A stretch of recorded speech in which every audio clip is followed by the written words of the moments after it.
There are always a goodly number of undergraduates whose heads are turned and whose judgment is perverted by the attractiveness of athletic sports and literally so-called activity.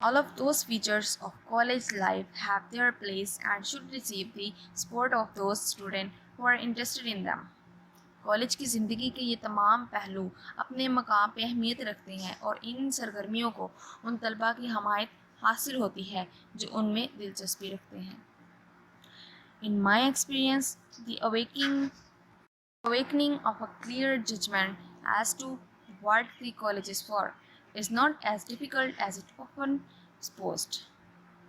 میرے تجربے کے مطابق college کے مقصد کے بارے میں واضح ادراک کی بیداری اتنی مشکل نہیں ہے جتنی کہ اکثر فرض کر لی جاتی ہے.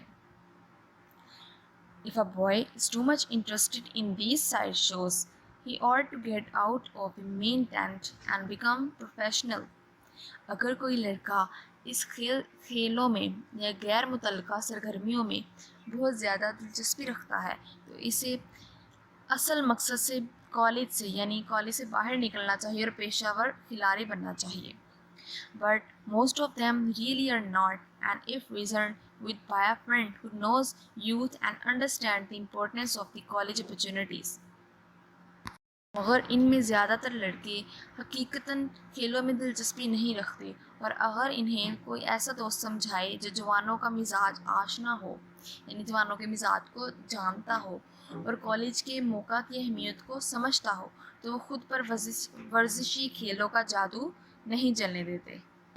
They will not allow themselves to be swept off their feet by athletics. یعنی وہ خود پر ورزشی کھیلوں کا جادو نہیں چلنے دیتے، وہ سمجھ جاتے ہیں، اسے تھوڑا پرہیز کرنے کی کوشش کرتے ہیں.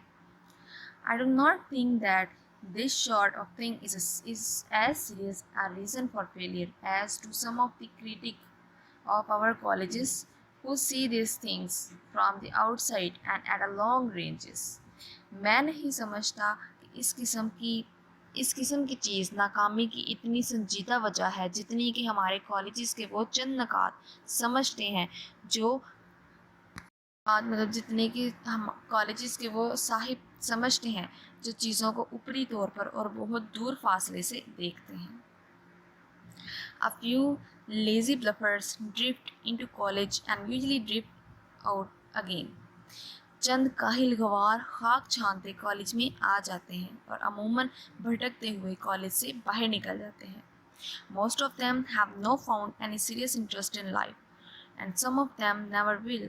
ان میں سے زیادہ تر نے زندگی میں کوئی سنجیدہ دلچسپی نہیں پائی ہوتی، یعنی ان کی زندگی کا کوئی اصل مقصد نہیں ہوتا، اور ان میں سے چند کبھی پائیں گے بھی نہیں. It is usually wise to let them retire to the cold world for a reason and find out by experience how much demand there is for a lazy bluffer. عموماً یہ ایک دانش مندی ہوگی، عقل مندی کی بات ہوگی کہ انہیں ہوش مندی سیکھنے کے لیے ظالم دنیا میں آزاد چھوڑ دیا جائے، تاکہ وہ اس تجربے سے جان پائیں گے کہ اس دنیا میں ایک کاہل گوار خاک چھانتے ہوئے کی انسان کی کتنی چاہت ہے. Sometimes they learn their lesson and return to do first-rate work. بعض اوقات وہ سبق سیکھ لیتے ہیں اور بہت عمدہ کارکردگی دکھانے لوٹ آتے ہیں. But the burden of proof is always on them to show that they mean business. مگر یہ دکھانے کے لیے کہ وہ واقعی کام کرنا چاہتے ہیں، ثبوت فراہم کرنے کی ذمہ داری ہمیشہ ان پر عائد ہوتی ہے. On the whole, the problem that the college student faces call for about the same diagnostic ability as the physicians.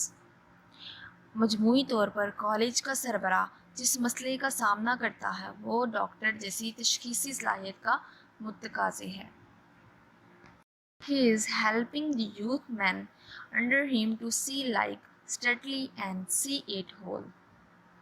وہ اپنے ماتحت جوانوں کی یعنی اپنی طرف سے جوانوں کی مدد کر رہا ہے کہ وہ زندگی کو مجموعی طور پر اور مستقل طور پر دیکھیں. If he can save boys from failure through foolishness, sickness and sin,